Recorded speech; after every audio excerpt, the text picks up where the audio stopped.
The Lord be with you. A reading from the Holy Gospel according to Mark.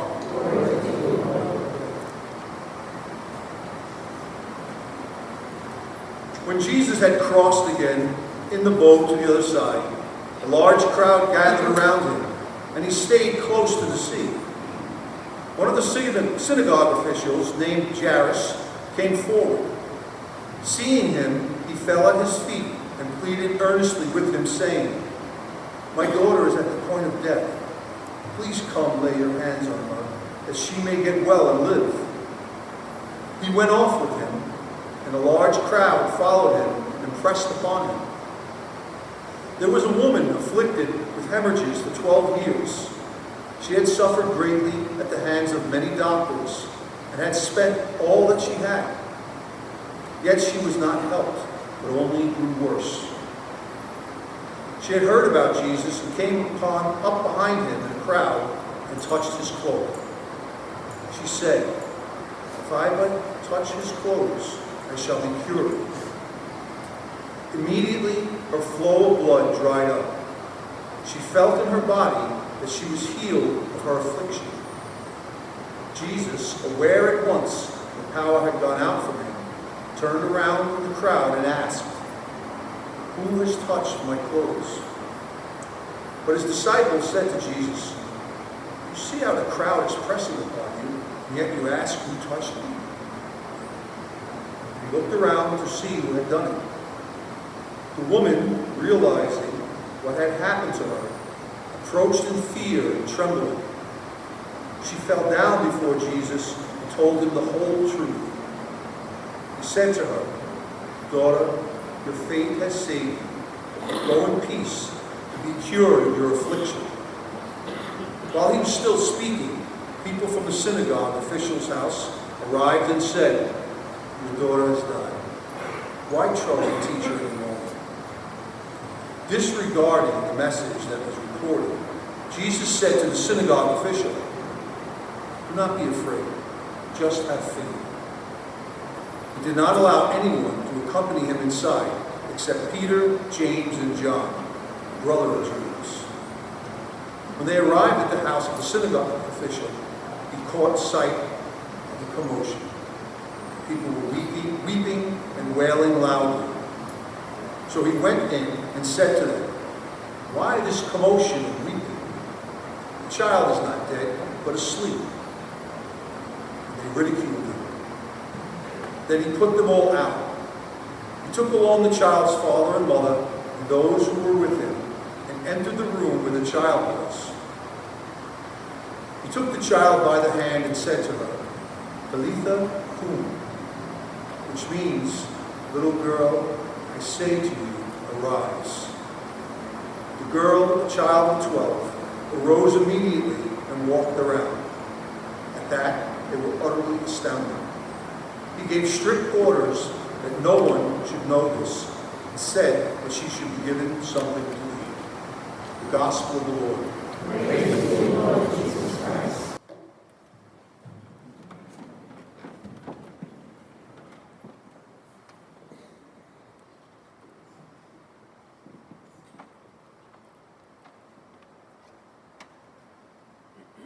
We got a bunch of kids scattered around today. Now, I want to tell you something. Today's one of those days where it's hot and yucky, but it's also probably going to rain, so it's not a good day to go to the beach. It'd be a waste of time to get there, and then it starts pouring. And today is a great day to do something that I bet your parents did, and I wonder if you even ever did it. Run through the sprinkler. And as I'm saying, I'm looking at all the adults. They're like, "I remember that." And parents, if you got little kids and you have, nowadays everybody has the sprinkler systems that go on at 5 in the morning or whatever, and so how do you do it? Go to a hardware store on your way home and get one of those, the kind that goes back and forth, and set up the hose so the kids could do it. It's just a fun, rejuvenating thing to do,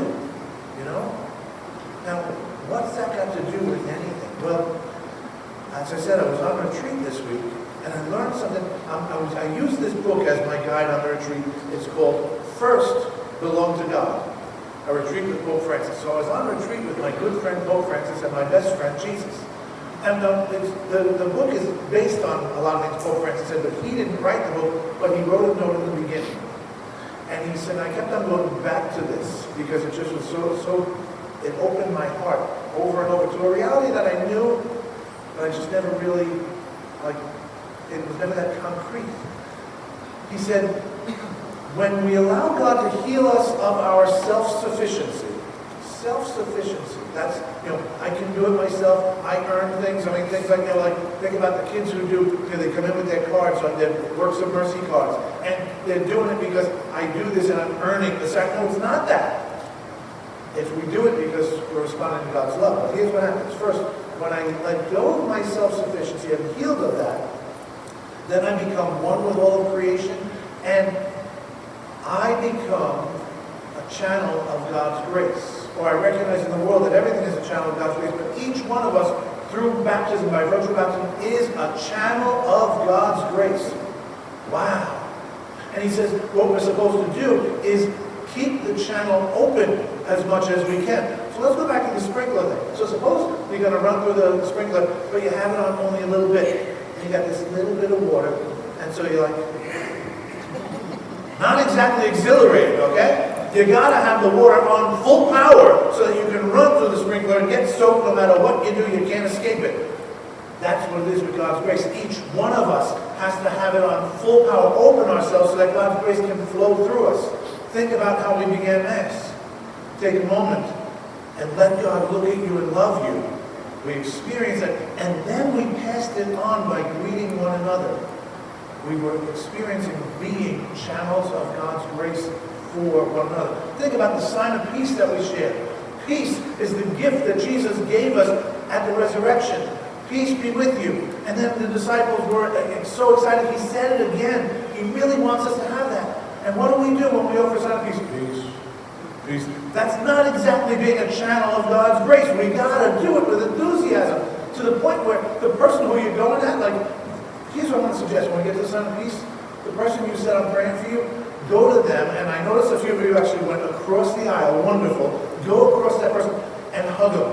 Even if it's a sweaty hug, who cares? All right? And get them scared, no, here they come.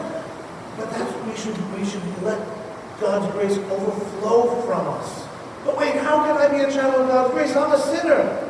Yes, so am I. But God chooses us to be channels of His grace. And it's just done in a surprising way when I find out that it happens through me, and then I look at other people and say, wow, it's happening through them. It's a surprise, a wonderful surprise. In 1996, my sister Carolyn died. She was autistic, only spoke to the family and only in whispers. And as far as the rest of the world was concerned, she was nonverbal.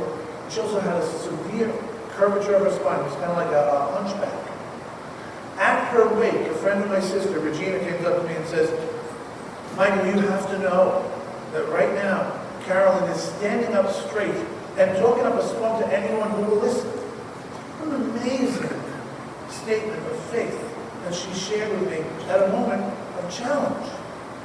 But not only was it a statement of faith, it was also a statement of recognizing the wonder of humanity in my sister who was handicapped. Sometimes we look at handicapped people and we define them by their handicap. But she said to me, Carolyn is standing up. She knew her. She knew her limitations, but she was saying, and now she is complete. Wow. What a statement of faith in a God who, as we heard in the first reading, did not create death, but He wants us to have life with Him. But in light of this retreat and this statement of that walk, channels of grace, I thought to myself, wait a second. Not only was that an amazing thing, but my sister Carolyn, during her life, was a channel of grace in my family. She taught us how to love in a deeper way just by her being. And she was a channel of grace, maybe despite her handicap, but maybe even more because of her handicap. She was a channel of grace for us. Wow. Come to my surprise. Let's look at some of the surprise channels of grace in our gospel reading today. Jairus is a synagogue official. Everybody in the synagogue didn't like Jesus. They were all against it because he was the things he was doing was new and changing Judaism, and they didn't want that. But he heard stories about it and it planted seeds of faith. And so when he was in a desperate situation, that faith came to gloom.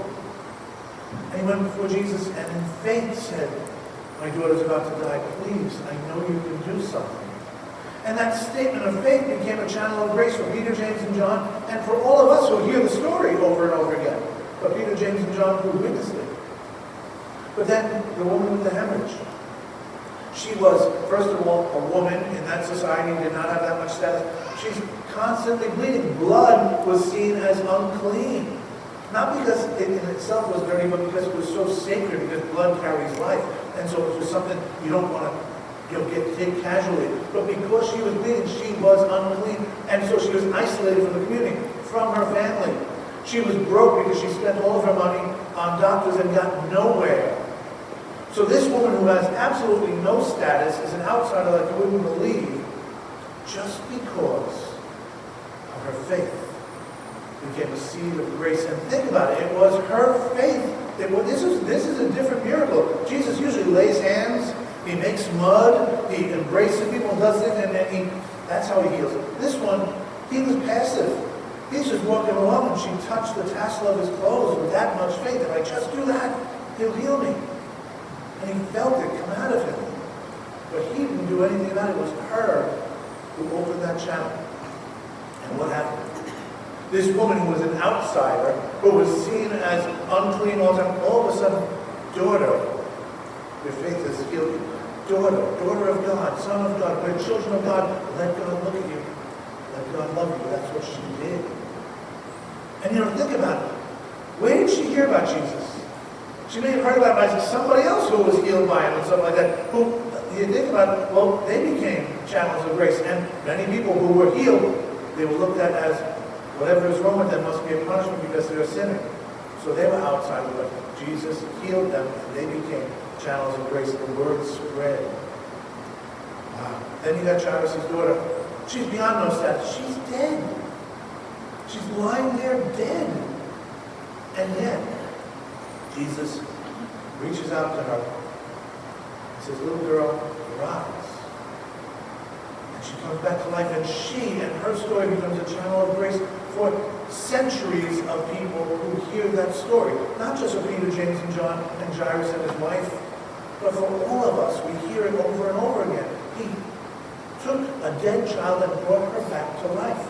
That's the power of God's grace, God's love. So, in this book that I was using on the retreat, in the very beginning, Pope Francis was talking, and he didn't talk about these people and this miracle and grace. He talked about another person who was healed.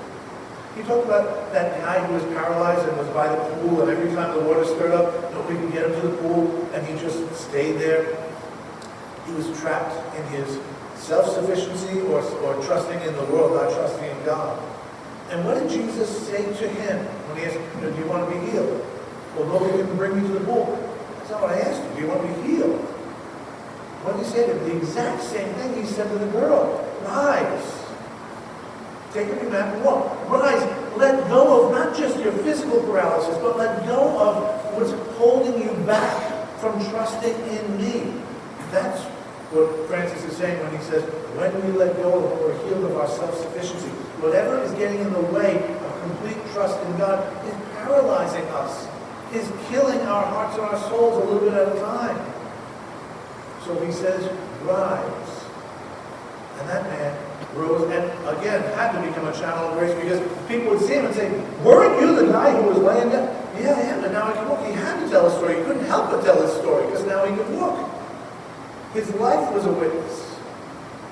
But each one of us is called to be a channel of grace. But each one of us is also a sinner and might say, oh, I can't, Nope, I can't approach. Maybe it's been a long time and I just don't, I believe in God, but I'm too busy beating on my own chest saying, I can't do this. Guess what? You're not supposed to do it. God is supposed to do it. I once during Lent went to confession and said to the priest, my sin was I failed at my Lenten promise. He said, good.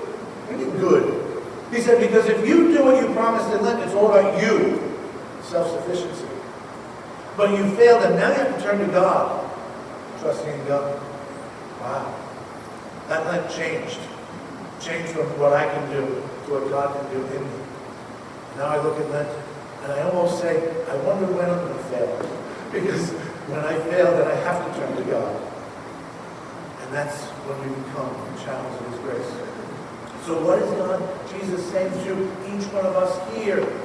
The same thing He said to that girl, the same thing He said to that man. Rise, get up, come to me, even in your sinfulness.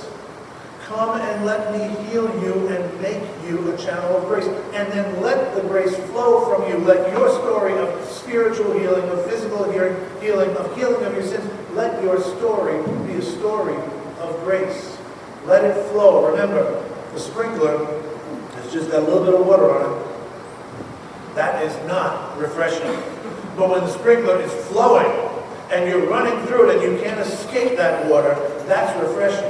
And the grace of God is flowing in the world and can flow through you and me if we open the channel. When we do it by trusting, by letting Him look at us and love us even in our sinfulness, by coming to Him, opening ourselves, our hearts to His Word that says, rise, by opening our hearts and saying, Lord, I'm not worthy, but only say the word.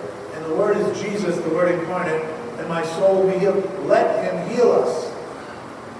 Come, celebrate the sacraments of the church. Be united with Him by the sacraments of the church. And then, when we hear that commission at the end of Mass, go in peace, glorifying the Lord by your life. Be a channel of His grace. If He could do it through those surprised people, He can do it through us. You know, my sister Carolyn couldn't turn off her autism. But even being autistic, she was a channel of grace.